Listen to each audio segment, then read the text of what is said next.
They tryna turn Trenton into Baby Flint. Been signs by depression on the billboards ever since. 100 years ago we was lynched. Now they use germ warfare to kill us. I'm convinced, got the evidence. I look around and it's evident. Then go down to City Hall and see so much negligence.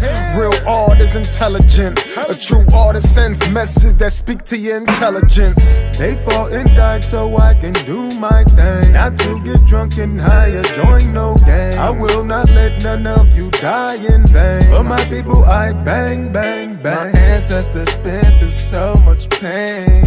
I don't let them die in vain. My ancestors been through so much pain. I don't let them die in vain. I rep for you in everything I do. I rep for you in every place I go. I rep for you in everything I do. In every place I go. They say post-traumatic slavery disorder's fake, but I just tell them all to wake up. Everything we went through, what a way down a rape, bro. Isn't our genetic makeup. So I am my ancestors from block to block. Let's build like it's Tetris. We must unite, link up like a necklace. They fought and died and we disrespected. So I come to correct it. The legacy they left I protected. We only think about self and neglected. You're African but yet you rejected. No. My ancestors been through so much pain. I don't let them die in vain. My ancestors been through so much pain. I don't let them die in vain. I rep for you in everything I do. I rep for you in every place I go. I rep for you in everything I do. In every place I go.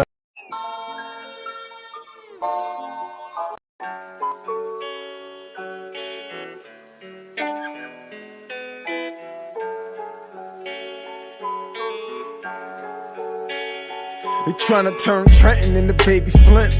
Been signs by depression on the billboards ever since. 100 years ago we was lynched. Now they use germ warfare to kill us. I'm convinced, got the evidence. I look around and it's evident. Then go down to City Hall and see so much negligence. Real art is intelligent. A true artist sends messages that speak to your intelligence. They fought and died so I can do my thing. Not to get drunk and high or join no gang. I will not let none of you die in vain. For my people I bang, bang, bang. My ancestors been through so much pain. I don't let them die in vain. My ancestors been through so much pain. I don't let them die in vain. I rep for you in everything I do. I rep for you in every place I go. I rep for you in everything I do. In every place I go. They say post-traumatic slavery disorder's fake, but I just tell them all to wake up. Everything we went through, what a way down a rape, bro. Isn't our genetic makeup. So I am my ancestors from block to block. Let's build like it's Tetris. We must unite, link up like a necklace. They fought and died and we disrespected. So I come to correct it. The legacy they left I protected. We only think about self and neglected. You're African but yet you rejected. No. My ancestors been through so much pain. I don't let them die in vain. My ancestors been through so much pain. I don't let them die in vain. I rep for you in everything I do. I rep for you in every place I go. I rep for you in everything I do. In every place I go. I do.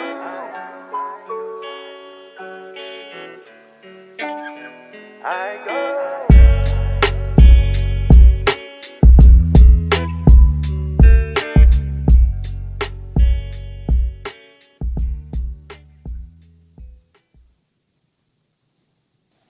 Welcome back to another edition of New Freedom Exchange, your cultural expression for social dignity and community empowerment. I'm your co-host, Brother Dean, here with... Assalamu alaikum, Sister Marsha. Walaikum assalam. Hey, what's up, everybody? It's Nima Abdullah Hassan. Welcome back to New Freedom February. It's been a little minute, a little while, so Hope everyone is doing well on this Saturday evening. I hope everyone got a chance to have a great Saturday and have a great Jummah or a great Friday yesterday. If anyone is watching and listening from wherever you are in the States or international, let us know. Give us salams. Let us know where you're listening in from so we can shout you out as always. And also, if you are watching, please share.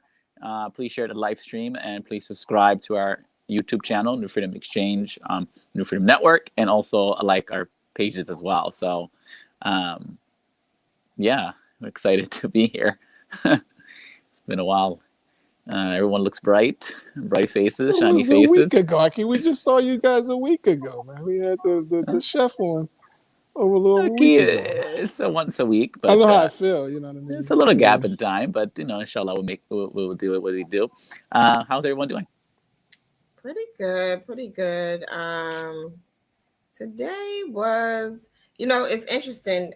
These past couple of weeks, I guess weeks and months, we had a lot of the pioneers, a lot of pioneers in our community returning to Allah. So, that just brings you into a space of valuing life, but also valuing the lives that they lived and the things that they did in their respective communities.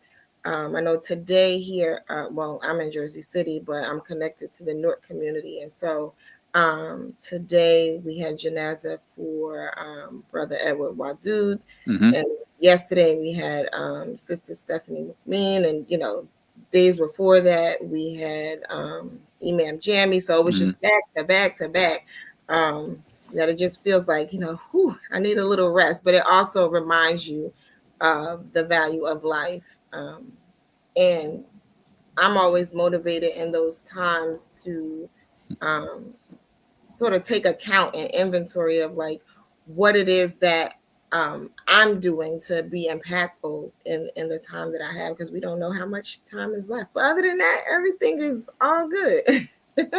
Yeah, Brother Wadud, may Allah forgive him his sins and grant him the paradise. He was the oldest community member that we've had in 95. I think 94. I saw somebody post 95, but I think he might have been 94. But either way, he was the oldest pioneer in our community. I don't, Brother Nader Ali, who was 91, I thought he was the oldest, but apparently he was not. He is not. So we ask Allah to forgive him and to award him with paradise for the work that he put in the community to establish Al-Islam in Newark, New Jersey. Dean, how was your week? A week, a whirlwind. Same here. In transit, traveling. We were in Newark yesterday. We were Masha Ashifat. It was good to see the imam there in their community. Took us on a little, I would say, a visual tour, like a visioning tour. He gave us some of the backdrop of their project there. They're building up Masha from the ground up. He gave us some of the challenges they've been having the last few years. And they're also looking to build a 6-story housing development as well as some commercial development. And so, again, he mentioned the same concern about, the time and, our limited time, and, him and his assistant, they're all over 65. And they're looking for the next generation to, find their place and make their contribution in this work that we all share. And then, fortunately, today we were able to participate in what they call Imam and Youth Conference, which is very interesting because, I go to a lot of different conferences, conventions and stuff in our community, and I've been to quite a few of other different Muslims in America. But this one was a little unique in the sense that it's in a place where they have like a full model community down here. And it was very nice to meet some of the young people they have here. And they're also aware of, the contributions of African-American Muslims and, trying to bridge the gap and work together. And that ties into some of the projects that we're doing with the Model Masjid projects and other things. So, like Sister Marcia said, while we do see a group of people that are transitioning, we also see new life coming, new connections coming for a better future. So how about you, Imam Bilal? Yes. Like Dean said, we were guests the South Ward of Newark yesterday with Imam Akil Mateen of Masjid Ash-Shifa United Muslim Inc. It was a wonderful time being with the believers there, and he did take us out to have a meeting with him to go over some of the project, or the major project they're building, which is the masjid, as you said, the new masjid, and also the student businesses and the housing unit over the land that they own. The Muslims own the land.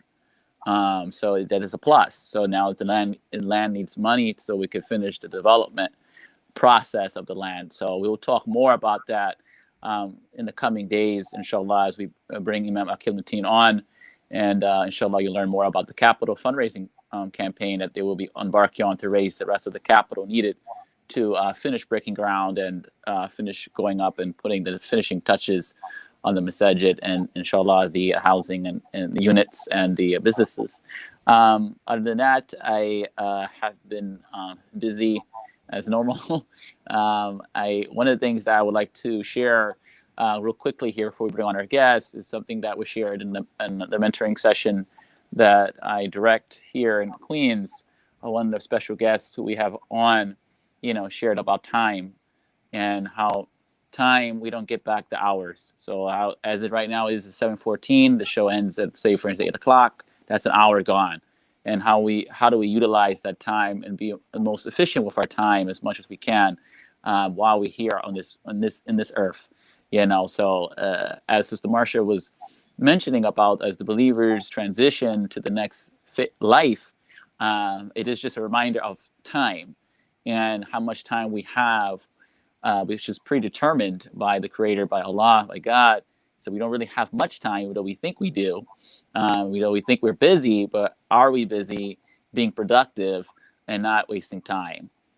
So that's what I want to leave with, is how much efficiently are we using our time? Excellent. So we got some returning guests on the New Freedom Network, but they haven't been on New Freedom Exchange. One of the guests is the producer of the New Freedom Talks, or New Africa Talks. New Freedom Talks might come sometime. New Africa Talks. And then they also have Sister Kalimah on as well. So I think we're going to read her bio.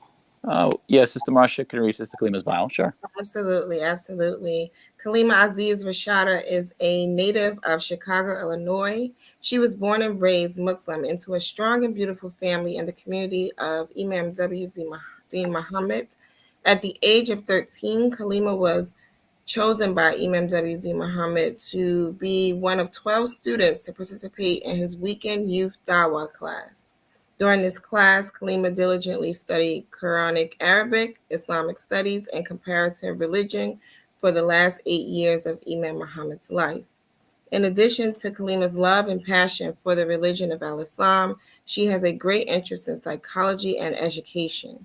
She studied social psychology and strategic communications at Northern Illinois University. Kalimah takes her love and understanding of the religion of Al-Islam and shares it through many mediums such as teaching, urban planning, art, poetry, lectures, and writing. In 2009, Kalimah taught second grade at the Claire Muhammad School located in Milwaukee, Wisconsin. The following year, she moved to Senegal, West Africa, and was instrumental in the opening of Iqra Bilingual Academy with members of the United Nations.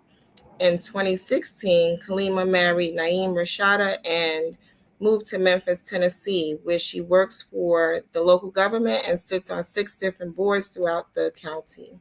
Kalimah wants nothing more than to see her people uphold the covenant that God has given them and liberate the world from the schemes of Satan.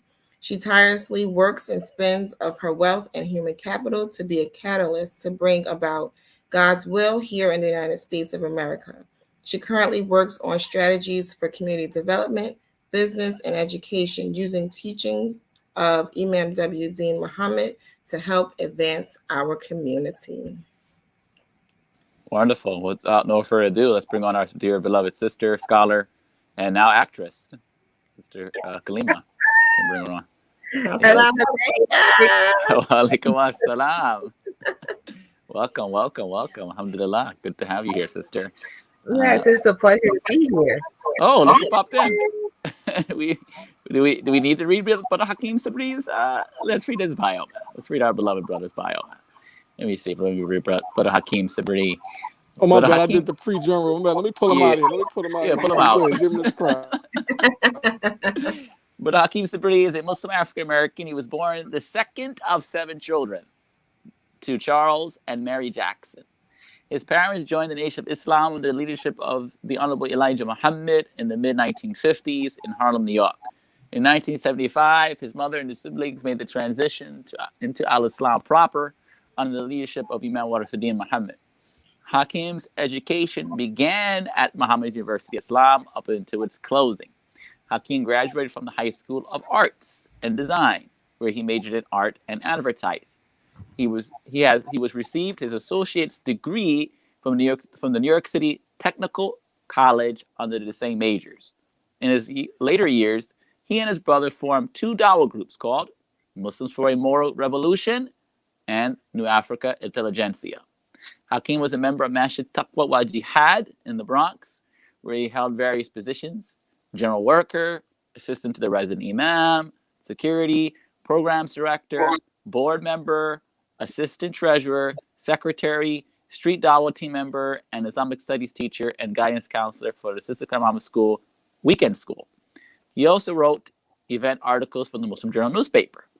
Hakim and his older brother Mustafa formed the Sabree Brothers LLC, an independent entertainment production company focused on producing original scripts for movies and plays that center on the improvement of the life of the African American people by utilizing the sacred Quran, the life example of Prophet Muhammad, the last prophet scripture, and the insights of Imam Warafuddin Muhammad, and the best expressed principles of the golden age of Hollywood and television. The company produced a few experimental in-house film shorts such as The Courage of a Few, Freedom for Fear, and The Good Conspiracy. They produced a play titled The Centennial and The Showman. They are presently in pre-production for the latest play, Behold the Phantom Light. Hakim is a student at the Mali and the Quran Studies and Leadership Institute. Hakim is an independent actor, writer, and student illustrator. Without no further ado,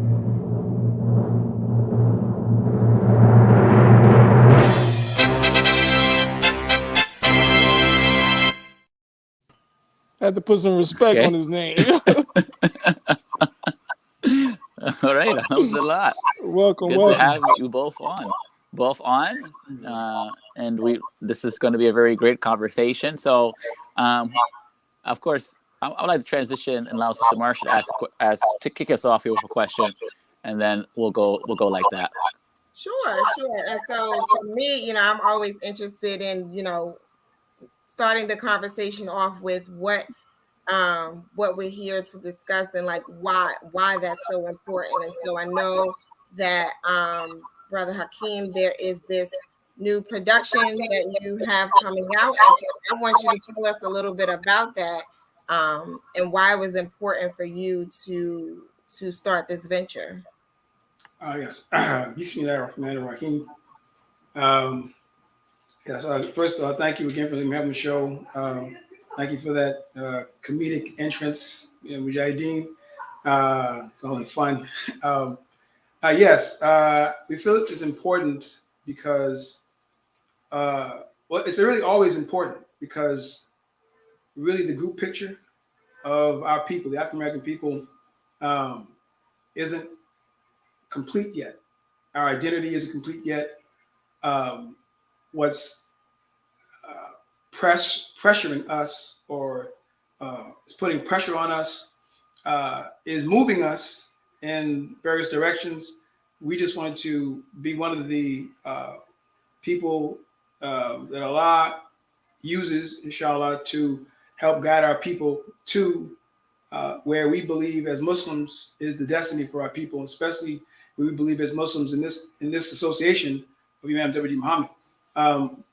There's a verse in Quran that says, Allah says, I am a worker, meaning himself, work you in your places. And in the Bible, Moses struck the rock and 12 springs sprung out, and all the leadership of the Jews or children of Israel at that time knew where they were supposed to have their interest at. So it's a sign to tell us that everyone has their unique ability that Allah blessed you with, and you should lead with that ability. So what we wanted to do is, because we believe our talent is in storytelling, acting, so forth, we wanted to contribute to the cultural part of our people and give them, I would say, an alternative to what's been presented to them now, even in the past, but more so now, as an image, as a direction, as a hope, as a tradition for our people's expression, and also as a competition. You know, sometimes we kind of pull ourselves out of competition because we're not where everyone else is. We figure, you know, we don't have the means and wherewithal yet, so we shouldn't be involved in it. But we feel the opposite. You know, we believe what Allah blessed us with, specifically with Imam W.D. Muhammad, though they may know him as Wallace D. Muhammad, son of Elijah Muhammad. His unique contribution to the insight of many things, scripture, America, the worldview. We think we have that on our side to help us make a distinction. So in what we are presenting, Imam Muhammad said, I'm paraphrasing, I don't have the exact quote, but he did say, one of the most effective dawah tools that we have now is through the culture. He says not so much speeches and talks, but it's through the culture, because that's what is prevalent and has the biggest influence on everyone, specifically our people. And because our people, African Americans, are the main influence on the world culture. You know, people can say what they want to say about other cultures. The African American is the top. Our dilemma is that we're not in the lead of leading our own influence. People are using our influence to make their positions more steadily, more grounded, and further their, you know, traditions and their ideas. But they use us for it because they know we're the special, let's say, people in the world. So I guess I said to say all this, that we think our contribution to helping our people realize the group picture that needs to be shown, we can do it. Our contribution is through performing arts. And we think the play is right up that alley, specifically what the play is focusing on. So great. That's a great segue into my question is, if we could talk a little bit about this play, and a little bit about it without spoiling it, obviously for everyone. A little bit about the play and how Sister Kalimah. So first, Hakim, if you could talk a little bit about the play, and then how Sister Kalimah, if you could chime in about how did you get involved with the play and your role in the play? Yes, we well, I mean, again, it's to say we can't say too much about it because it's I'm sorry, we have to keep it a little vague, but it is It's okay, I love it. It is a 2-act play, 2-person play, and it is about an individual with special abilities that has a specific mission in the world, and he's set on that mission until something comes in its path, or his path, that has to have him not second guess, but it kind of alters his mission. And well, you'll see what it is. But anyway, it's we set it at a time where, because I realize we're gonna have to mention this too in the I guess the preliminary before the play comes. The time set is not present, not past, not future. It we took a page out of, I guess, the writer's philosophical handbook, and we looked at, a time where you can do certain things and make it believable. Like, well, I can say this: it's the time exists in between the dream and awake state, between the dream and awake state, or between darkness and right before the light exists in between that time. And between that time, no one really knows, what can be accomplished. But it'll be more explained later on. I'll get a clear picture. But basically, that's the time it exists, and that's why whatever's happening in the play can happen. We didn't want to go the mutant route, the alien route, all those other things, which is excellent.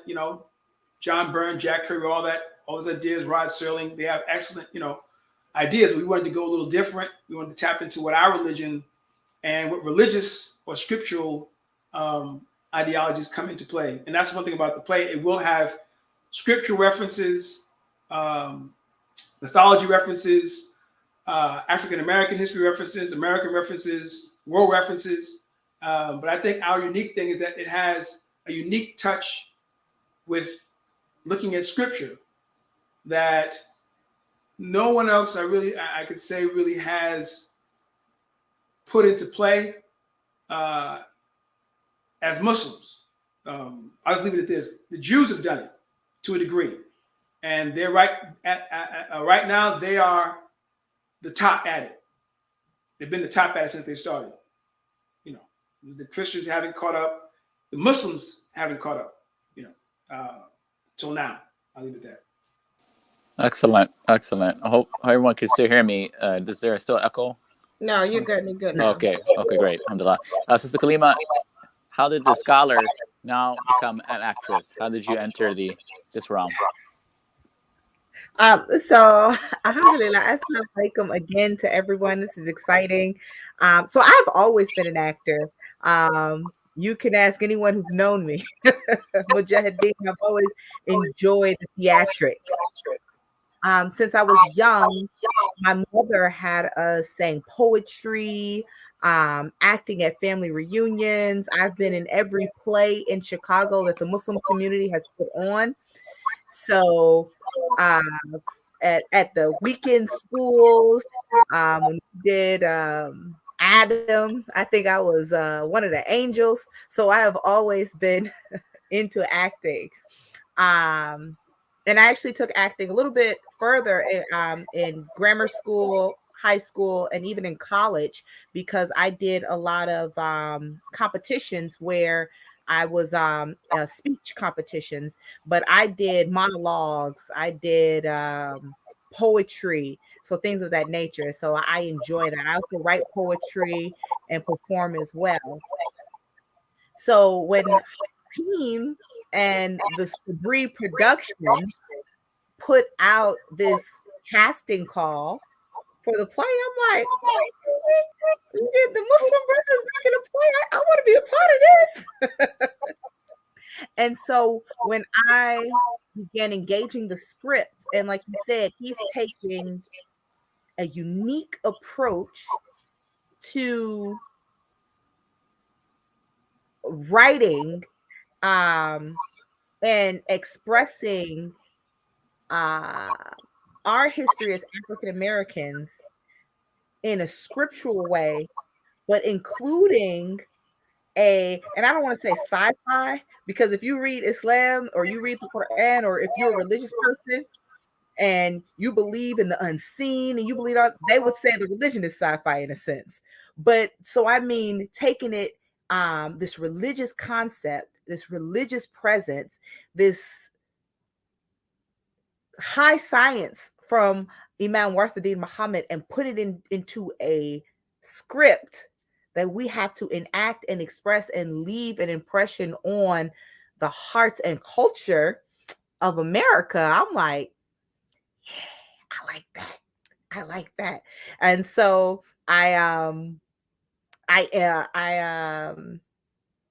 auditioned for it, And I posed at the end of my audition. I said, they said, "Do you have any questions?"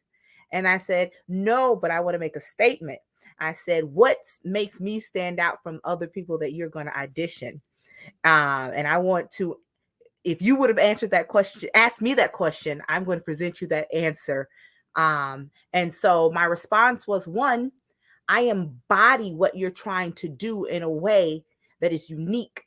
You're taking the language of Imam Wahdi Muhammad. You're taking scripture. You're taking the African American experience, and you are creating a beautiful script. And all of those things are the essence of who I am. I sat there and I studied Imam Wahdi Muhammad. I took his language and I embodied it. And then my love for this religion, I took that and I tried to embody it. So then my love for acting. So that puts me top shelf as the auditioner. And so I said, I'll leave you with that. And I guess that worked, because here I am. Yes, yes. And so for me, listening to both of you, right, I'm so excited about the fact that we even have like filmmakers in the community, and we have actors and actresses in the community, because I think that sometimes, there, especially with Al Islam, right, there is this impression that we are like, so yes, we are different and unique, right? And so there are things that we don't do that other people do, and we sort of curb, certain actions and behaviors and all of that in comparison to the larger community.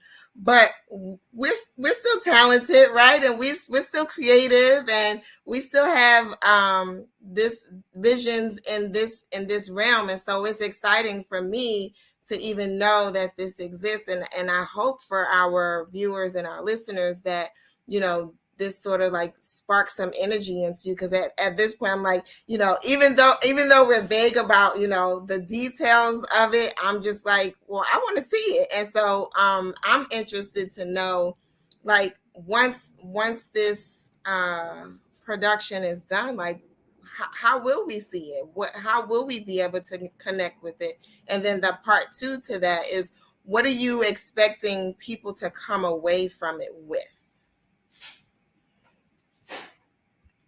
Right now, we're looking at many different ways. Most likely, it's going to be, well, we can tell you, it's because it's a play, and I'm not sure if the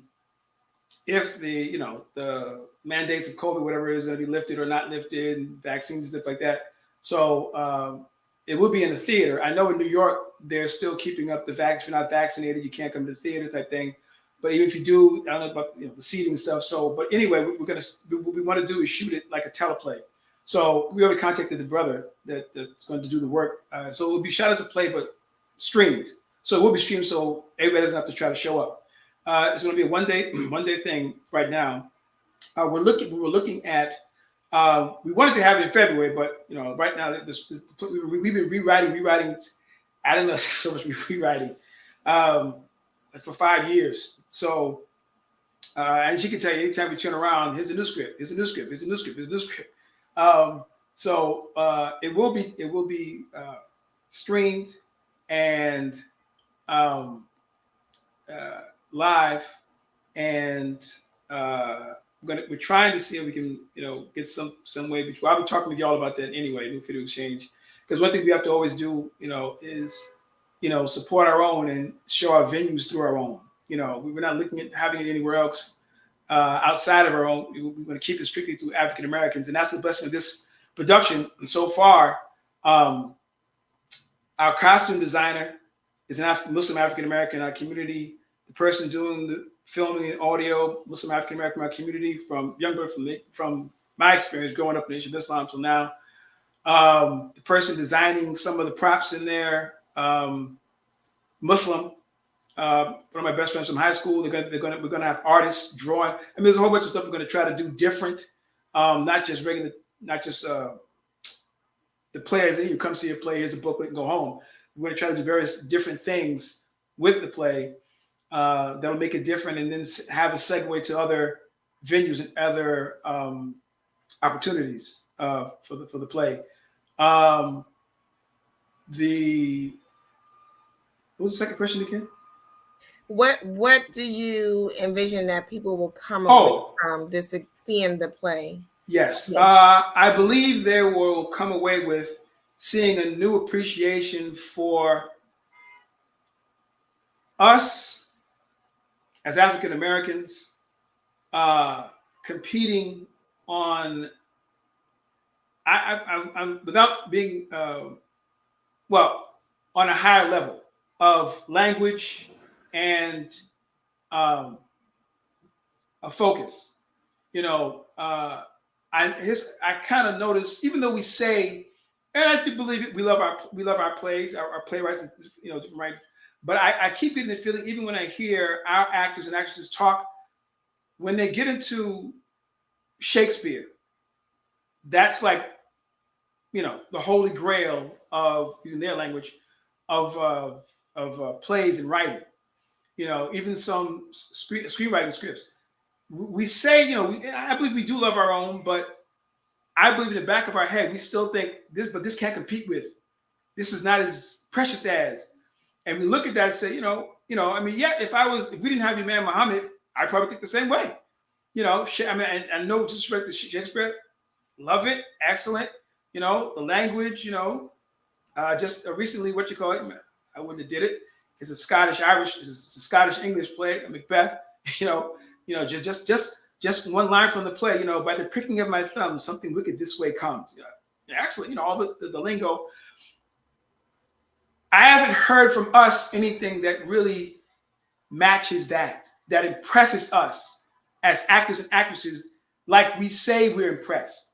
So, God willing, I think with this, as Sister Kalimah mentioned, because of the scriptural nuance, the way we're taking the scriptural language, the way Imam Muhammad has made it so simple to permeate through cultural language, they'll appreciate that. And I'll end with this. We did it. My brother's the real writer. I shouldn't say real writer. He doesn't like me saying that. The head writer, main writer.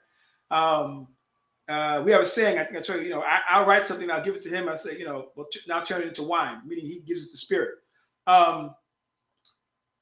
We had the play we did. The experimental film we did. The Courage of a Few, and we noticed that the actors there said, from reading it, like, wow, I never read anything like this before, and you could tell by the way they read it that the scripts and the acting roles that they were getting were nowhere near what our writing was. It's not bragging, but we kind of know what's out there, because most of us, even the ones that know, the African Americans that know it, they kind of compromise to get their stuff across. So even if they are brilliant writers, most of them don't come out because they try to, they wait for the festivals and stuff like that. And the festivals have a certain idea that they want to have across. If you don't fit that context, you can't put the film in there or the play in there. So they kind of, dumb down their own thing to get in that. But we're not trying to do that. We have the what do you call it? I'm going to say spirit. Well, it's a spirit to just go with what we know, and we believe that's going to compete against whatever they have out there. So we think they're going to take away, we think we're going to go away having an appreciation for a new language that can compete with the language of the past and present. When we do our writing, we're competing with the tops, Rod Serling, Mamet, and even Shakespeare. Shakespeare, that's it, because that's it for everybody else. So if we can't compete with Shakespeare, we shouldn't be coming out. That's my position. I always top Shakespeare. Well, they had connected with the prophet, and then they were coming up with all these, and then he come out, he just say, "Well, Asr," and then say, "Oh," So when you're coming from that premise, Hakim, we can compete. Alhamdulillah. That's great. And so, Bilal, feel free to jump in. But I have another question in terms of so you mentioned, Hakim, COVID, obviously, right, is in the middle of all this, and putting it together and planning for it to be out in the public. And so I'm wondering for the both of you, like what your experience was even preparing for this, pulling together. How do you prep for this? And I think the sisters in Tennessee, you're in New York. How does that even come to be? And we're in the pandemic. Well, I'll let her go and then I talked enough. So Allah's merciful. He allowed us to create technology. So in the gap of the COVID insanity, we still have things like technology, which will allow us to still meet and prepare for this particular play. But on a higher level, the fact that we are in COVID and it's almost like a drought in not only our community, in the world for cultural expressions, for things like that. Everyone's sitting around waiting on their favorite artist to come out with a new song because it's like everything is dead. So for us to come out with this during this time has a different impact as well, because we are in a drought. We're in a spiritual drought. We're in a cultural drought right now. And we're kind of in a state of triage for the human family. We're just trying to keep us alive in a sense. And so here you come out with a unique language. Here you come out with a unique perception for the people that they can, reflect on and understand during a time when they're searching and needing a glass of water. So it's a beautiful situation in a chaotic time. Yes, agreed. Yes, it's like you said, it's definitely I thank Allah we were able, like you said, create technology to help. It is a challenge because, like we're used to physically being in the same spot, so it does have its challenges because you don't get the whole spirit of what's being conveyed, until we get into the actual physical same place. So we're hoping to get to that closer to the date. Like I said, that's why I forgot to mention. We're trying to, like I said, we tried to have it in February. Then we thought about Juneteenth. Then we said, let's try to do something that we do. So I remember Sharif Abdul Malik, We Buy Blacks, mentioned New Africa August. So I said, hey, that's a cool time to come out, different. Nobody's around, come out during that time. So inshallah, we're going to try to do it in New Africa August. Again, the writing stuff is cool. It's eating, to each other's house, writing it. So that's not a major problem. But the actual, lines over script, you're sitting down, you're doing things that you can't move around. And so, some stuff my brother reminds me, well, when this is acted out, it'll be more, because I'm like, that doesn't sound too good. Let's cut that. So no, when it's acted out, oh, right. So, that kind of pushes me back a little. But, as she said, there is a drought of stuff in our environment that we need to answer. And I think, like I said, the play is going to answer it. Being prepared, and like I said, is another thing. For my part, I had to. I was looking at, because the character is in the realm of, he's not, but he is in the realm of, like you would say, like a superhero figure. So my mind just went to, okay, I'm looking at all, everybody, and they got to work out and do it. And not that I'm going to wear a big, I'm not wearing a, tight suit. I'm just saying. I never like, I never like when people, it's like, if you're doing a superhero, do the superhero. So, my thing has just been, it's easier now because we're in the house just working out. So I've been able to just, work out and share, just, and finding out different things about health and stuff like that, and physical workout and stuff. So that helped a lot, and then learning about, okay, how actors actually got fit, like, so, so you're not going to get, certain ways without certain help. Right. But alhamdulillah, so again, we just have a lot of help with our getting ready for the part, taking a lot, studying different things, and things of that nature. like to say that we are at the halfway point of the show, and at this point, station identification for those who are just watching, just tuning in. We are New Freedom Exchange, your cultural expression for social dignity and community empowerment / development. I am here, Imam Bilal Hassan, with the beautiful program director and co-host Sister Marsha, along with co-founder of the Sabree Brothers LLC, Brother Hakim Sabree, and also scholar, actress, Sister Kalimah Azeez Rashada is with us, and we're talking about the play that they're coming out with, Behold. Yes, we want to behold the Phantom Light, which will be coming out, inshallah, God willing, we want to say in August, New Africa August, so stay tuned for that. I'd like to ask a question, and this is very important. I think Sister Rashada, you touched upon it about the cultural drought, or the drought that we're in right now. We are in the serious spiritual, moral decay, cultural decay, and we're singing music and entertainment, and just the whole entertainment field is full of just garbage. Like 99.5% of it is garbage.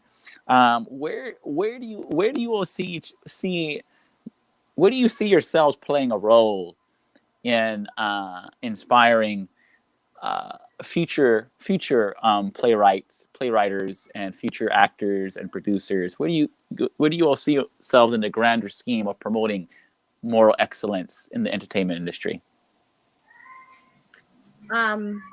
So that's a good question. Really interesting. Hakim touched on it a little bit before. Before Imam Muhammad passed away, he actually informed us that he was getting into writing science fiction and fiction books. He said one of the reasons for him going down that path, he said, because we have to influence the culture. The culture gets to the individual quicker than a lecture.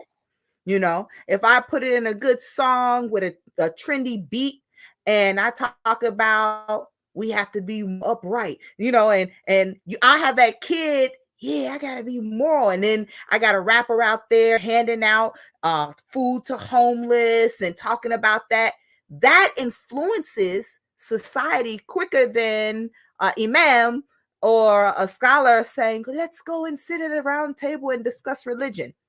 So Islam has a position to influence the culture. And so I used to have a program called DOC. I used to call myself the doctor, and it's defining our culture. So we have to be doctors in defining our culture, because it is through our culture that we heal. And we have always, African Americans have always, Hakim said, have always been the number one influencers in culture. That's kind of like, what do we bring to the world? We bring the spirit of the culture. Everyone follows hip hop culture. I'm all the way in Spain, and I see hip hop culture. I'm in Morocco, and you see this African American culture. Unfortunately, has not been the best expression of culture. It has been a degraded expression of culture. It has been our struggle that, like Imam Muhammad was saying, even when we talk like, what's up, y'all? How y'all doing? It's because we were kept out of education. And so they took our hurt of not being able to be educated, not having to speak with broken English and things like that, and they made it a culture. So everybody wanted, well, man, we want to talk slang. They made it popular. But we didn't like that, because if you went to any African-American home, your mama tell you, boy, speak right. Don't say y'all and ain't. That ain't it. So that wasn't even what we wanted for ourselves, but they made it popular. So it is important that we have a conscious, intentional design, like doctors, to heal our people through defining our culture. So when we see individuals like the Sabree brothers and their production coming out with an intentional design to address the culture, because and become doctors in it, very precise, doing surgical script writing in order to impart ideas, thoughts, influences into the hearts and the situation of children, different people that's not even conscious of it, but they're picking up these behaviors. That is what I see as the intention, especially in this drought and in this situation, being surgical masterminds in a good way, in order to address the concerns and the situations and the influences of positive and beautiful culture that uplifts the heart and the minds of the people. And just defining it, we have not had an opportunity to define our own culture. Like I said, our culture was just the kind of like the worst of our situation popularized. So can we now popularize the best of who we are? And so I think that is something very important to do during this drought, when that is not the direction that most people are going in. Excellent. Alhamdulillah. Excellent. Thank you, Sister Kalimah, for that. Hakim, you want to add to that, or you're on mute? Go ahead. Yes, but again, I really couldn't add much more to what you said. But I see something that that a lot of this is just a personal thing. Allah bless us, me and my brother, with this play. With this isn't to inflate anybody's ego.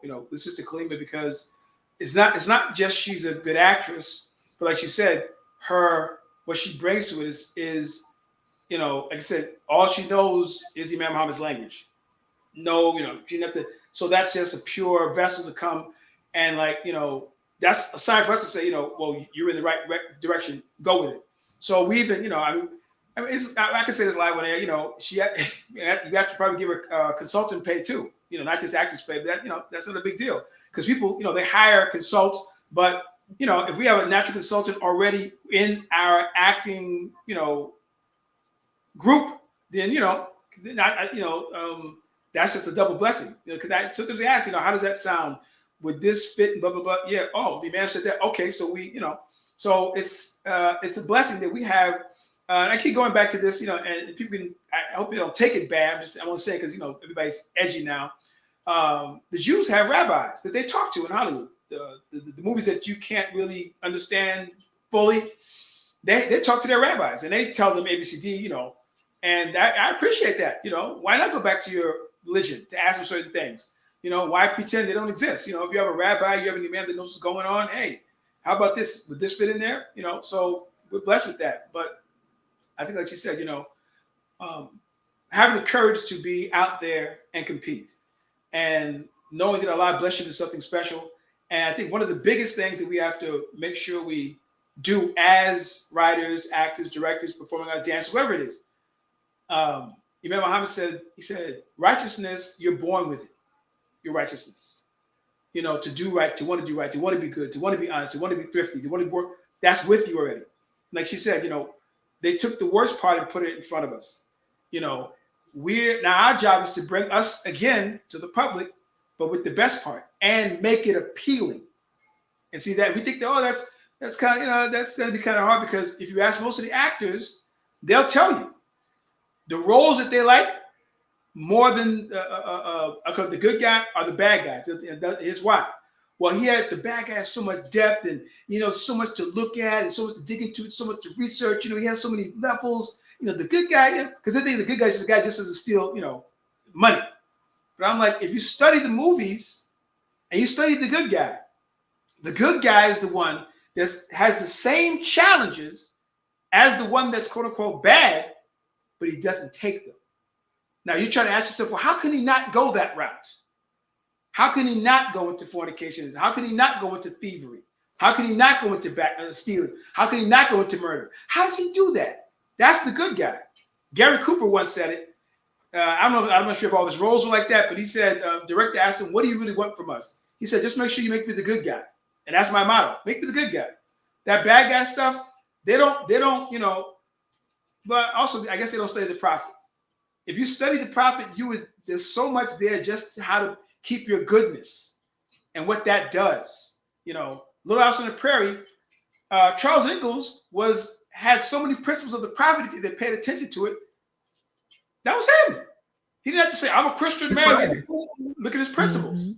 You know, study the principles of these writers. And yes, I love the old pictures. Yes, all the old stuff in the 30s and 40s.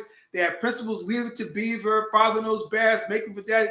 All of my 3 sons, yes. Yes, they're all white, but they're all doing a good job in doing excellent principles that they put forth. We know what they should have been doing with us, and it didn't. Okay, but now it's out to hit. Here's the point. Since they didn't do it, like what was that? The Malcolm X said in Harlem. He said, "I got to do the right thing." No, he said, "Since you didn't do the right thing by my people, now I got to get up and do the right thing by you and them." So now it's our job to present the righteous, good, clean, intelligent African American group picture to the world, and compete, and have no fear when we compete. That's great. And so I'm, as you were speaking, what was coming to mind for me is I imagine that this presentation of this goodness that you speak of, and this addressing culture from, or bringing I guess the opposite of that moral degradation that we see in the culture, sort of reviving the good spirit in the culture. As you were talking, I was thinking that that would resonate really well with the population of our community that's, older, more mature. And so I'm curious to know, is there a draw in this for our younger members of our community? Because when we talk about sort of changing the influence, right?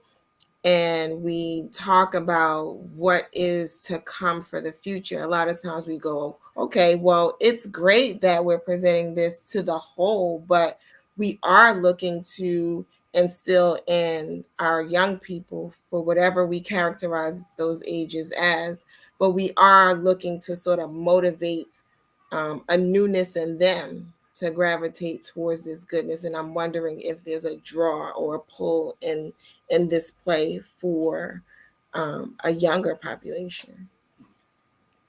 I would say yes, but it would be kind of slower than people would want.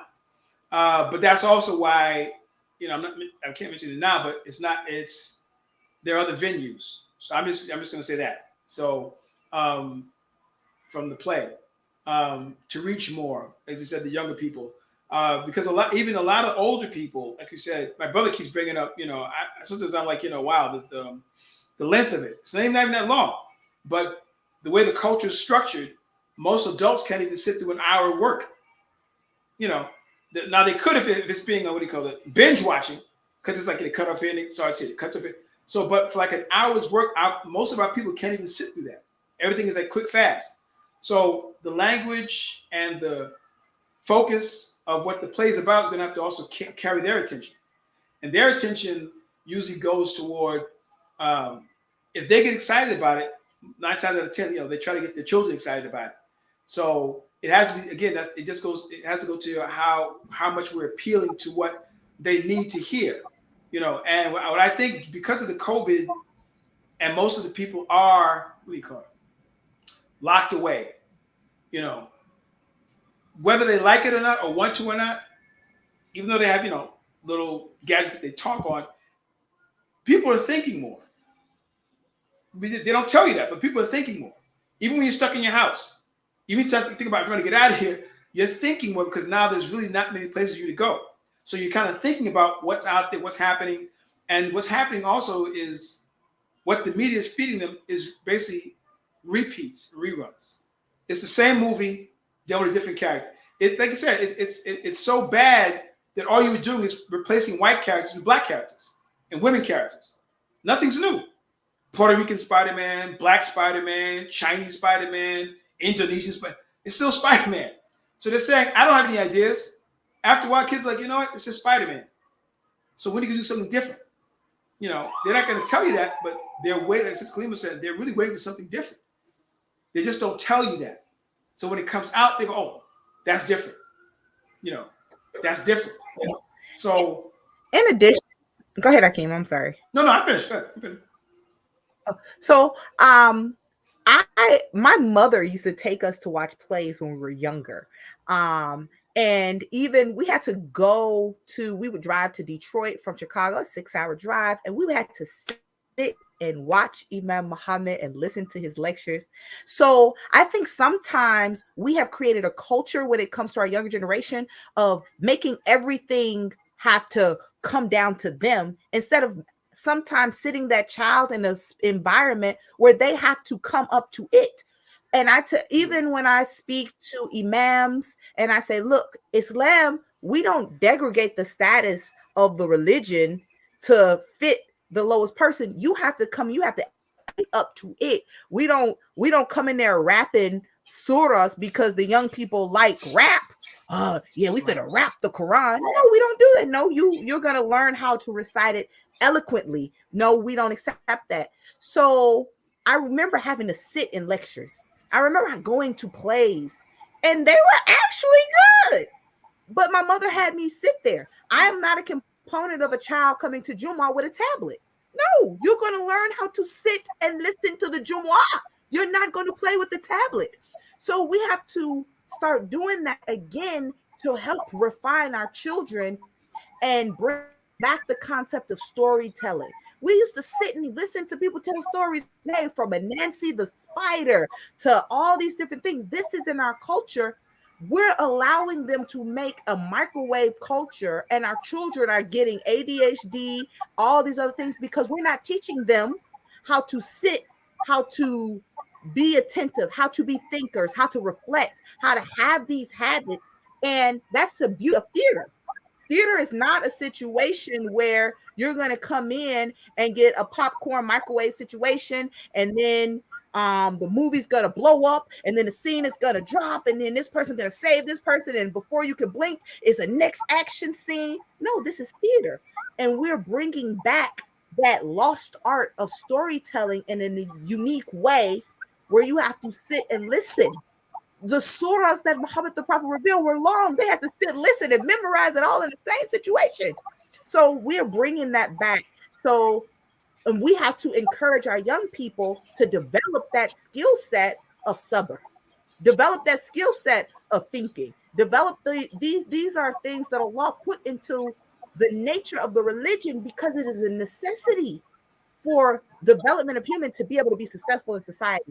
And so the art of this theater environment is hopefully allowing that to happen.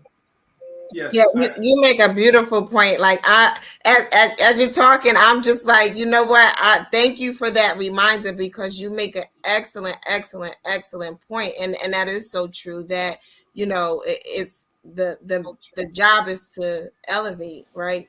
For whatever that my question about the young population was, the job is to elevate and to bring them up rather than to cater. And so, I just wanted to say I appreciate your response to that, because that is what we should be doing. And you can count on me dragging my 3 children.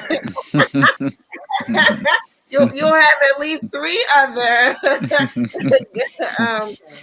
participants or guests at the play, because they'll be with me. Those my little ducklings. Now, we'll dazzle them with the art, right, Hakim? They'll look at the set and be like, "What's going on here?" Yes, I want to add what Kalimah was saying. Yes, that's what I mentioned about when the parents get excited, like you said, they talk to the kids about it and try to get them excited. I remember we were growing up. We were blessed to early 70s. We got the tail end of early Hollywood, early television, when America was at its cultural, literary height in the performing arts. I believe. Mm-hmm. Our mother really never forced us to do anything except go to the temple and stuff like that. That was they had to do that, but. In the house, she would be cooking in the kitchen. She would have on Mystery Theater, the radio. We'd hear The Shadow, all those. We'd hear old shows because they came back from the 40s. They came back in the 70s for some reason, Mystery Theater, stuff like that. Then we watch, mother watch old TV shows, black and white. So we kind of, our family kind of got, when Hollywood and TV was at their height. Later on, it's like you said, unfortunately, the children now have microwave realities, and parents just put them in front because they don't want to deal with it. But, again, to elevate them to the status of where they have to come to, we have to be at that level of preparedness and give them something that they're like, oh, well, this is really interesting. I mean, again, you're not going to have all the children because that's just children. But if enough listen to it, hear it, get excited about it, you start to, change it. And again, the play is just one area. I realized about looking at, again, studying different movies and such, different venues you have to have for different areas of people's interests, So, and we've taken that into consideration, and that's what we're doing. We're not just having one reality. We can't mention exactly what it is, but that is a reality. I do remember Mama yesterday saying, like, the children come into the world thinking, trying to grasp and get a higher understanding of things, and we kind of present the baby talk and kind of dumb them down instead of speaking to them like real humans and bringing them up. So inshallah, the play will do that. It'll start that. I think that's going to be a catalyst for because all really has to happen. This is what I notice about, again, anything in the culture. Once it gets enough spark or light, everybody and their father starts to copy it. That's good and bad. Copy the principle. Don't copy them. That's why they had, when the Matrix came out, everybody and their father was, everybody was, dodging.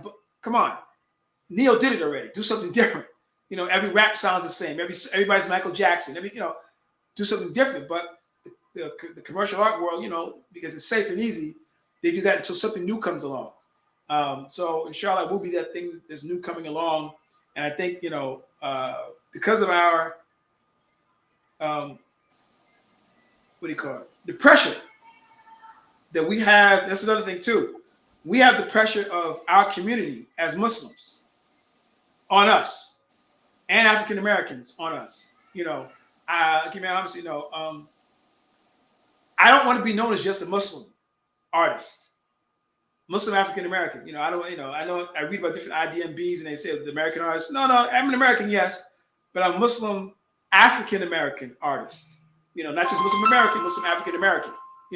So to me, it's it's important for them to know, that we're still with the African American family, and we're still Muslim.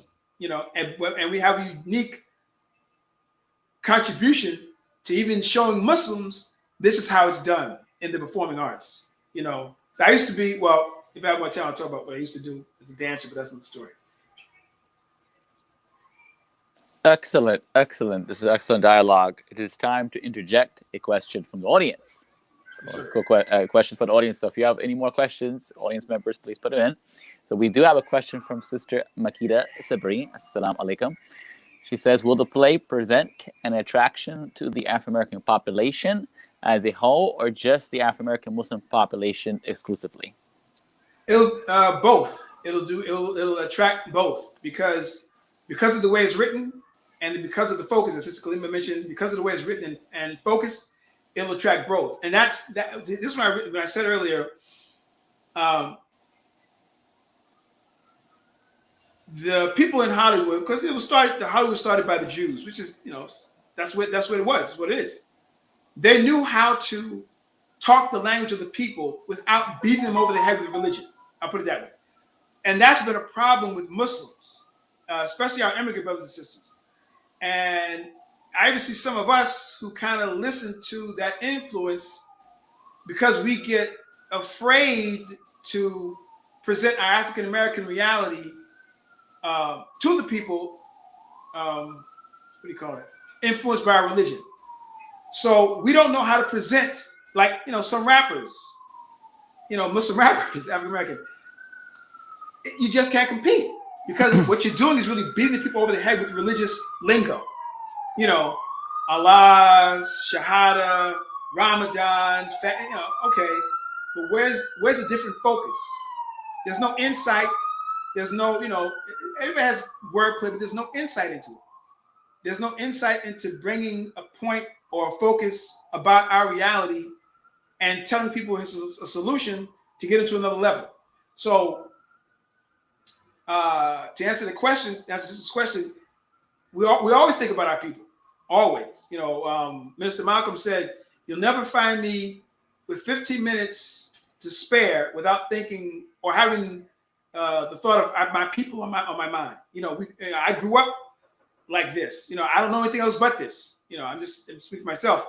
I grew up Nation of Islam. All I know is Islam and African Americans, meaning as my focus, as my reality. So there's no separation of the two for me. Allah created me both. We have to understand that too. It wasn't, I'm Muslim, but I just happen to be. No, I'm Muslim and African American. That didn't just happen to be African American. No, that's the way Allah wanted me. He wanted me here as an African American because we have something to contribute, and we made a covenant with God. Our four parents made a covenant with Allah that if that they will stay true to the original human form, the original human nature, no matter how bad it got. Just allow the future to return to their original nature, al-Islam. The covenant. And the covenant is as long as we stay true to that original form. So that's a nice pressure on us, me and my brother, Sabree brothers, that we have to stay true to what we came up with and what we're supposed to be doing, and following in the logic of even first the Honorable Elijah Muhammad. He said, Imam Muhammad said, if I could describe my father in one sentence, the Honorable Elijah Muhammad said he wanted to see dignity for his people. So that's what we're out here doing. We can't put anything out if it doesn't dignify our people, and the most dignified way to put it out is with the lens and understanding and the context of al-Islam, as taught by the son of the Honorable Elijah Muhammad. I want to add to what you just said, and answer this question as well. I think it's going to even attract other people, not just African Americans or African American Muslims. I think that the world of theater, to see and have this particular type of play, they may not tell you they watching it, but they gonna be watching it. Yeah. I can guarantee you that. They may not say, "Oh, I'm going to see the Prince of Light." They're gonna be like, "Sweetheart, we're gonna watch the whole of the night, so just be prepared." Oh yeah, I mean, yes, I say that too. Yes, I mean, definitely we know it's going to be, others. And that's kind of how it always is. Others see your value before your people see your value, but that's okay. But like we said, we do want to influence that because, I also want to see them get back to where they used to be. Like I said, I love those old movies back in the 50s, 40s. I don't have a problem with them.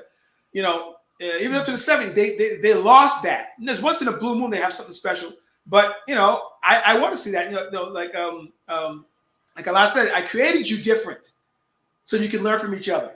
So I want to see them. That's why I said I don't want to see a Chinese Spider-Man. Spider-Man's white already. Peter Parker, that's Spider-Man.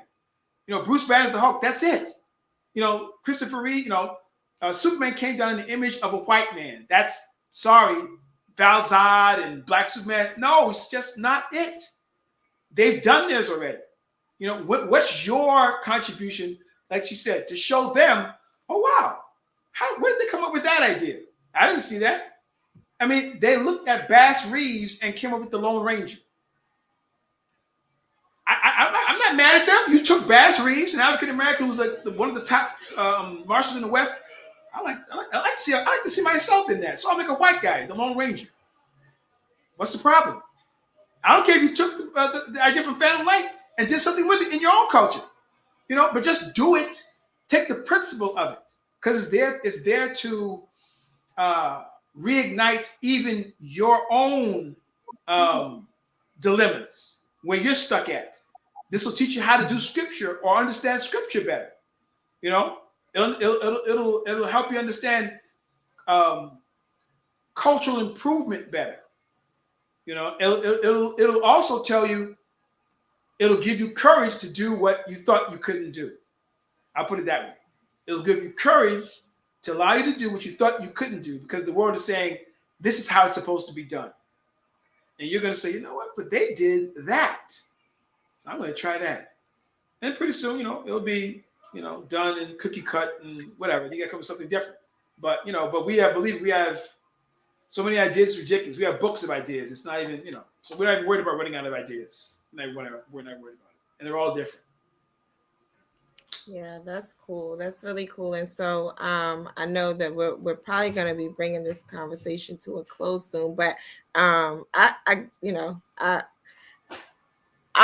type of person where I'm like, was this fun to do? Like, I want to know that kind of stuff. Like, were there any like times in this process where you were just like, this is wild, or maybe you were stressed about it? Like, how is this going to come to be? What was just that creative process like? You can go ahead first, ladies first. That's so when I first read the script or the concept, and we're trying not to give it away, but this concept, like you said, we're in a realm between sleep, dream world, and reality where anything can be possible. So now you're looking at like, oh, this is wow. And now you have to convey it and bring it to life. So we're used to dramas as African Americans. Our go-to is a drama play. Oh, it is, I personally, when I come home from a long day, I used to be a child counselor at a psychiatric hospital. I hated dramas. Don't bring me no drama. I done seen it all in real life at the hospital today. I done heard about this mama slapping this mama. I want a drama. I want to watch science fiction. I want to watch fantasy. Give me something else than drama. So, but now we have to take this and we have to make it believable. We have to bring it to the people in a way where it's not like, because our people is we're critics. Our people is the worst critics. So now you have to bring it to them in a way that's not like, what's that they doing? You gotta give it to them like, oh, okay. So it's always challenging your artistry. It's challenging how I have to say the thing, the look, what my outfit has to look like, or and so that's always fun to sit back and work with the Sabree brothers and say, okay, look, man, how are we gonna get this across? Or you think they're gonna accept or believe that? And then I get to be, I don't care if they do it. It's what they're gonna get it. So it's fun working with them. And then at the end of each session, it's always a wow of concepts and ideas. We're talking about what the world is going through. So after we rehearse, it's just good being in the company of good Muslims that have the same background, come from the same experience as you, have the same sentiments, and study the same language as you. So we'll come before we get started. I got a question. Hakim, what you think about this? Or it has nothing to do with the play. So just being in that environment, working with people is beautiful. Yeah. I mean, like you say, it's fun. Like you said, you can work with your own, and you don't have to, what do you call it? Limit yourself or secure yourself. And so I can't say that, I can't mention that. And it's good to get a lot of feedback from the person, and even just give input or just say things about my history. Oh, that's a similar history. It's a similar situation, and have the same kind of mindset on certain a lot of issues. So everything we did, we always had fun because, like I said, we just like doing it. We just, from how we used to just see it on the screen, me and my brother, we just wanted to do that, and bringing it into fruition. It's I got I said the hardest part is the writing, the rewriting. That's the hardest, because you're like she said, they're critics, but you're kind of your worst critic. Like, they're not gonna, so you have to bounce it off certain people. What do you think about that? Yeah, that works, So that's like the hardest part is the writing, the rewriting. But like I said, to hear it, my brother always says, on the paper it sounds one way, but when they start to speak it, and it's like, oh, either it sounds better or like, you got to stop doing that. So I think that's part of the fun, bringing it to life. And then when you put the costumes on, that really like, oh man, that really does something to you. Like, oh man, we just don't want to be like, no offense to the method actors, but we don't want to be like the method actors who, have to think they have to, they follow the Stanislavski reality of the method actor of becoming the actual character. You have to become that. Don't call me so and so. I am the Greens. Calm down, bro. It's just a costume. Put it on, put it off. I'm still Hakim Sabree. All that stuff about, you're playing Napoleon. You're not Napoleon. You're just, wherever you are. So, the costume helps get you into that, feeling. So I think once we get to where we can get to where we're physically both in the same spot, all of us in the same spot, it's going to take off faster. Now it's just the memorization part. I think it's going to be, I'll end with this. I got a chance to see Avery Brooks do a one-man show, Paul Robeson. And I think he spoke for it was 2 parts. He was on stage for a half hour just talking. And after it was over, I got outside to ask him. The only question I can ask is, how did you remember all that? That's what everyone else, how did you remember all that? That's like, there's nobody there but you. Just remember, he said it takes time. So but it's after a while you start to come up with different methods. But the hardest thing is you remember your lines. You never want to forget your lines. That's the only thing the actors remember your lines. So that's what we mean. That's right. And like Hakim said, when you put on those costumes, you become a different person. I don't wear glasses, y'all. But these are fake glasses. I put them on so that when I put them on today, I can feel a little bit more in character as we talk about this. So everything helps. So I can feel a little bit more in character. So I have my glasses on so that I can be a little bit more studious as we discuss this particular topic. Yeah, voices. She said different characters, voices. I'm working with different voices. That's another thing. Mm-hmm. That's another challenge, which is, because I'm studying this one artist, activist. Hopefully, I can get it right, but he sounds like another actor. And I was like, but there's a little nuance that I'm like, I got to get that way if I don't want it to sound like this way. But that's a nice challenge to say, can I sound like this person? We'll see what happens, inshallah. But that's another, fun challenge. I guess to get his different roles is like a nice challenge. The excitement about the actual role. And like I said, she asked different questions about what is the person like here, because she actually plays a variety. You'll see. I'm not going to that. She plays more than one thing. But I've had fun going through the different voices that Hakim has tried to use to define his character. It's always great. I do it like this. How about like this? So we enjoy each other as we do this as well. No, you gotta have fun. You gotta have fun. You gotta have fun while on set, while in production. It is an unorthodox time to be doing plays and production like this. Especially when it's small. And people are spread out. It's kind of hard to do that. It is a challenge to do that, but nevertheless, that you all are getting it done, and it will be hitting the box office, if you would, in the community sooner than later, inshallah, God willing. Sister Marquita Sabree asked, is there a plan to do a part 2 of this film? I know we're thinking far ahead, but is there any thought about making this into a multiple series film play? Like a multiple part 2, part 3, part 4. Play, no. Okay. I'll leave it at that. Play, no. Okay. Got it. Thank you. I don't think we have any questions. So, this has been a great conversation with you both, and we're definitely looking forward to the play, and supporting the play in any facet that we can to make sure that it is a success. Because that is what we all should be doing, is helping each other and the race towards all that is good. And this is healthy. This is really healthy for us as a people. It's healthy entertainment that will spark some thought and also get people excited to see something different than what's being offered on the main box office, and that we should bring our children, our nieces and nephews, our grandchildren to a play, because they may not be exposed to a play. It'd be a great time to expose them to what a play is like. That's a form of education, and it's a form of education that gives.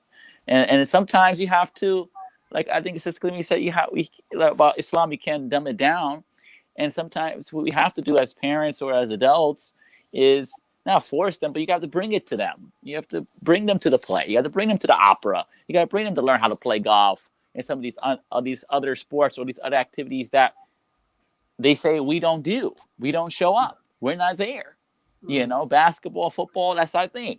Rap, that's our thing. You know, but what about these other genres? You know, these other areas of expertise that everyone else is getting into but us. You know, there's a lack of representation of us in those other areas. So in this play, we look forward to seeing the play. Again, the play is called Behold the Phantom Light. It will be hitting theaters in the box office and the various places that we can hit it. Inshallah, God willing, during Africa August of this year. We're excited for it. Again, it's produced by the Sabree brothers, LLC, brother Hakim Sabree, his brother Mustafa Sabree, and the rest of the team, the actors, the actresses. We have Sister Kalimah, who's a scholar, who's been an actress since day one, and also a scholar in the books of Al-Islam, and our beloved leader, Imam Warfadi Muhammad. So this is what he wanted. So let us support it. And you heard it first here on New Freedom Exchange. This is exclusive. So please, please, please support the film, the play rather, and we'll see you at opening day, God willing. Yes, Sister Marcia? I'm just reminded from this conversation that we all have a role in serving as Khalifa, right, in this world. And so a lot of times when people think about this leadership role in the world, it brings your mind to, okay, well, I have to influence the society in a way that I'm like directly giving al-Islam to people, and that always, at least for me, it makes your mind go to like, education and books and classes and things like that. And so this conversation has me excited about seeing that same role played out in a play, right? In a cultural way, through art, and the fact that we can use it to also serve in that role. So you all did a great job in like keeping the mystery about what the play is about, and I'm excited because I'm just like, yeah, right, yeah. Y'all did that good voodoo, because I was just like, okay, but I still don't know, and now I want more, and I want to be there because I want to know how this all plays out. So you all did a really, really good job in keeping the mystery and keeping us on the edge of our seats, and like saying, well, when it comes out, I want to be there because I want to know what all the hype was about. So much success to you all. I'm excited. I'll be making dua. I'll be making dua for the success for sure. Thank you. I just want to just quickly say, yes, if Yes. I have time. No, you still have time for your closing remarks, Brother Hakim. Well, I'll let her go first because I don't want to ramble, just in case I ramble too long. Hakim is so kind, right? Alhamdulillah. No, I'm excited to help define our culture, be a doctor and a doc in defining our culture in different ways. And it's almost like, in a sense, to be a balal, to call the world back to the remembrance of Allah, as he is the one who called the adhan, but doing it through the culture. So using our influence in the culture to call the world back to the remembrance of Allah is exciting. And so also just encouraging others to do the same in whatever Allah has turned you. He said to each of us, he's given a disposition. He's given us how we are, the things that we like, the things that we're good at, people's gifts that we have. Allah gave them to you. So to be able to use them in service of Allah subhanahu wa ta'ala is such a beautiful thing. and to use it to bring the world back to his remembrance. So I'm excited to use my acting skills. I'm glad I came in character with my good old glasses to feel a certain way, and to be here with you all in character, preparing for Behold the Phantom Light. Okay, I like that. I like that. I like that. Hakim? Yes, I just want to say it's again it's a pleasure. Thank you for having us here. June we should have again, like I said, allows us to keep it within our Muslim African American and African American family. We have I think by June, inshallah, depending on where we're at, we're going to have the actual trailer poster for the actual play. Poster, got it. And there's a brother we're working with. Man, his brother's. I mean, his art is like. I don't know if anybody on here is like knows art. There's an artist out in comics called Alex Ross. Phenomenal, Caucasian man, excellent. If you see his artwork, go up and look at it. Alex Ross. There's a brother we're working with. Want to work with. He has just as much talent. African American. His mind is. We went to the same high school we went to. We didn't know that. We ran into him at a Black Comic convention. So Allah's blessing us to work with our people. And that's the exciting thing to me. Like Imam Muhammad said, we don't have to go out to find. You know, I work with my high school friends. My friend Drew the Cosmo stuff. My best friend, Richard Carroll. It's just the love I get from just working with your own. It's just exciting. That's exciting to me. So I think by June, inshallah, if you can have us back here in June, we can have a little bit more to tell about the actual play. The more we get closer to it, you know, it's you know, Allah bless us to have the funding for it, which it's a lot of money to do that play. But it's good though, because you raise it yourself. You know, you work on yourself and stuff. But you have friends that work with you to do work for you, where it would cost you like billions of dollars or millions of dollars to do. They do it for because they love you and they respect you. And as she said about being Bilal, one thing we have to remember about Bilal too. Not only did he call people to prayer, but if you want to be a Bilal, you have to be trustworthy. How do you mean? Bilal was put over the economy of Mecca. So people forgot about that. I'm not saying she did. I'm saying you don't put anybody over the money. Bilal was known as a trustworthy person. Yes, he called people to prayer, which is very important. Called people back to the reality of musical nature, but you could trust Bilal. So if you're pushing Bilal, can I trust you to be like Bilal? Can I trust you? So we want to be trustworthy. We want our plays and our writings to be you can trust. You can come to our places of cultural expression and be renewed, rejuvenated, and not be offended. And I don't mean we're not going to say things that you don't have problems with. I'm saying we're going to express the best about nature, but you're supposed to be able to trust the people that are giving you their culture, and the expression they're giving to you. So performing arts is a trusted vessel. And again, I'm going to end with I have to stress this. That's what Sister Marsha was saying. I'm just putting these words: work in your place. Whatever Allah bless you with, that's how you're supposed to do it. If you're a man, everyone's not going to be any man teaching. Everyone's not going to be that good. That's just the way it is. Whatever you are, be that. You don't have to be a preacher, a teacher, if that's not you. Whatever Allah bless you with, women, men, do that. Allah will bless you. You'll have fun doing it. You'll be excited about doing it. It won't be like, oh, I got to get up. It'll be exciting. Like I said, if I could do this for free, not that I'm going to do it for free, I would do this. Because I work for New York City Transit. If I could do this until I pass, I'm in my paradise. I'm in my garden. I'm excited. That's just me. So work in your own garden.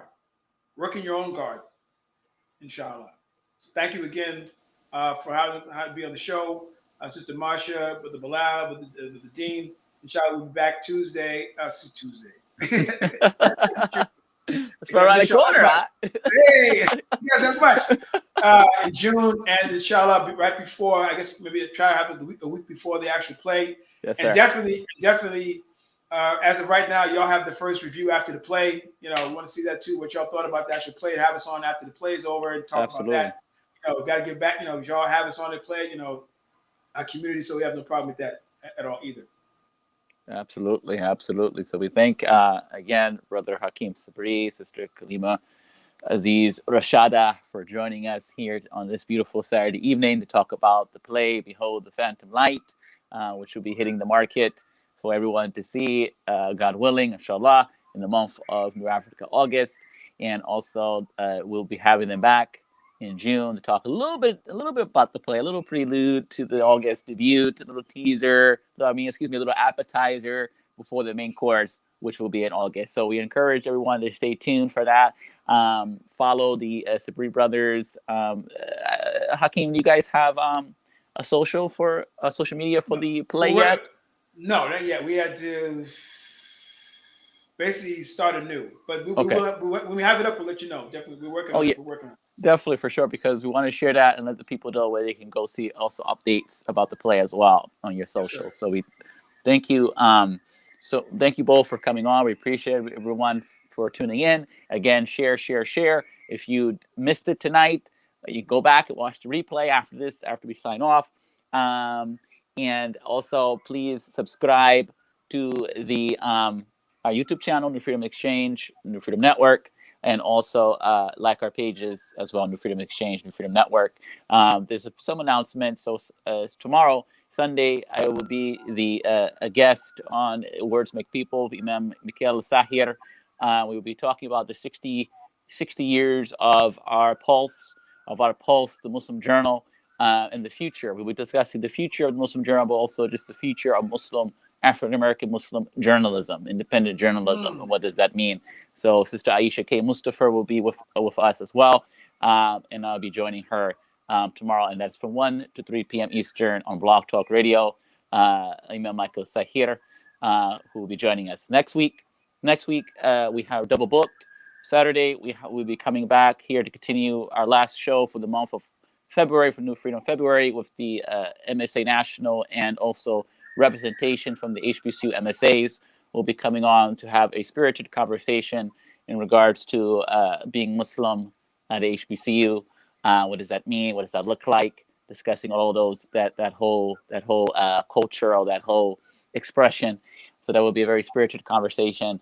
And also that next Sunday, we will have our Word of Life coming together around the Word of Life show, which is our new segment with the members of the folklore community. Where we come on, we discuss the Word of Life, as they call it, from their scripture, which is the Bible, the New Testament, and then we respond with the Muslim version, the Muslim Word of Life, which is from Quran, and we connect those two scriptures together. We give an analysis of the situation. So you could see we'll be discussing my response to the folklore Word of Life, which is in the Muslim Journal as well, the Muslim Word of Life. You can read that, and then that will be the basis of our conversation on next Sunday, also at 7:00, and Saturday shows also at 7:00 as well. Sister Marcia, do you have any updates before we peace out? None that I can think of at the moment, but the Model Master Project. Oh, okay. Yes. So we do have the Model Masjid project. We will be presenting that on Monday at 6:30. Yes, I think it's 6:30. Okay, Monday at 6:30. And so for those of you who don't know, the Model Masjid project is an initiative of New Freedom Works. Mm-hmm. That's also something that we spearhead, our team spearheads. And the mission of the Model Masjid project is to help the masjids to get to a point of effective operations. And so we have modules where we discuss their organizational structure, their leadership structure, their education structure, their cultural structure, and the goal is to get the masjids to the point of optimal functioning so that we can do our work in this world. And we will be presenting that on Monday at 6:30. The idea is that masjids that are interested in being participants in this project and going through this learning period and having resources wrapped around them and get connected to those who have expertise in some of the areas where they need assistance, that they, go watch this presentation, learn more about the project, and sign on to participate in order to improve their situations in their institution. So look out for that on Monday at 6:30, New Freedom Network. Yes, yes, that's the most important work. It's a very important project that we're embarking on. So, inshallah, the masjids, please sign up. I'll come to hear first what it's about, and then, inshallah, sign up for the cohort, which will be starting in the month of April, God willing, inshallah, the month of Ramadan. With that being said, thank you all for watching and tuning in. Until next time, peace. Assalamu alaikum. Wa alaikum assalam.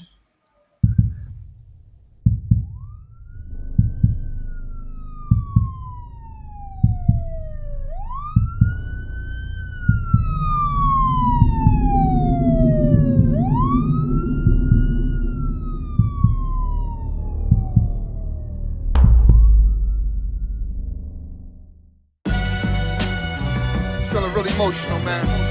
Bravo, I appreciate you, man. Mac, I appreciate you, man. Davey, what's up, man? It's our time, man. Listen, man. Jesse Jackson, he said that we are somebody. America treat us like we ain't nobody. We need help from somebody. I'm getting tired of seeing black bodies. We'll be okay, that's what my mama said. We unhealed, that's what the trauma said. Yes, we can. That's what Obama said. American terror. That's what Osama said. You want to break something, go and break the ceiling. You want to start something, go and start the healing. How you want to raise hell but won't raise your children? Want to burn the building but won't start building. I want the violence to decrease, whether it's the streets or it's the police. Yo, be a real one. Stay away from snakes. I gotta make a change, no time to waste. Tell me what you see when you look at me. Is it something that you hate, or something that you wanna be?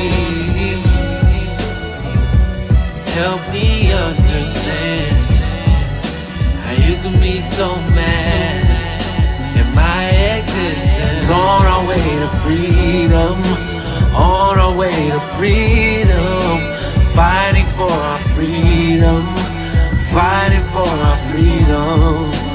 On our way to freedom, on our way to freedom, fighting for our freedom, fighting for our freedom. The system ain't broken, doing what it's supposed to do, realest words spoken. Kill us in live and live in color, brother choking, called on his mother, dead in the open.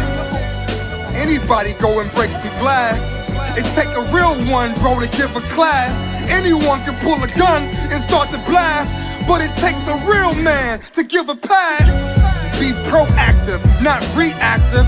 How I make a change, Bashir? Be active. Boy, you'll go and sell some dope, but won't go and vote. Father left early, he don't know how to cope. I came too far, boy can't fail. They said I'm a sellout, shit, what I sell? I don't never fold, I don't never fold. And what's not for sale, brother, is my soul. A question you gotta answer, brother, what's your goal? You wanna be a diamond or stay cold? You gotta change the system. Shit, you can break a window, but they gon' fix them. My point is, you expect a racist to change? He ain't the problem. You gotta change your brain. Benefit from oppression, but when you gonna change and learn the lesson? When you gonna realize that you a blessing? Gotta work in the afterlife, I'll do my resting. When you gonna realize that you the blessing? Gotta work in the afterlife, I'll do my resting. It's the truth. Freedom is not won by a passive acceptance of suffering. Freedom is won by a struggle against suffering. Racial understanding is not something that we find, but something that we must create. What is needed is a realization that power without love is reckless and abusive, and that love without power is sentimental and anemic. Power at its best is love, implementing the demands of justice. Justice at its best is love correcting everything that stands against.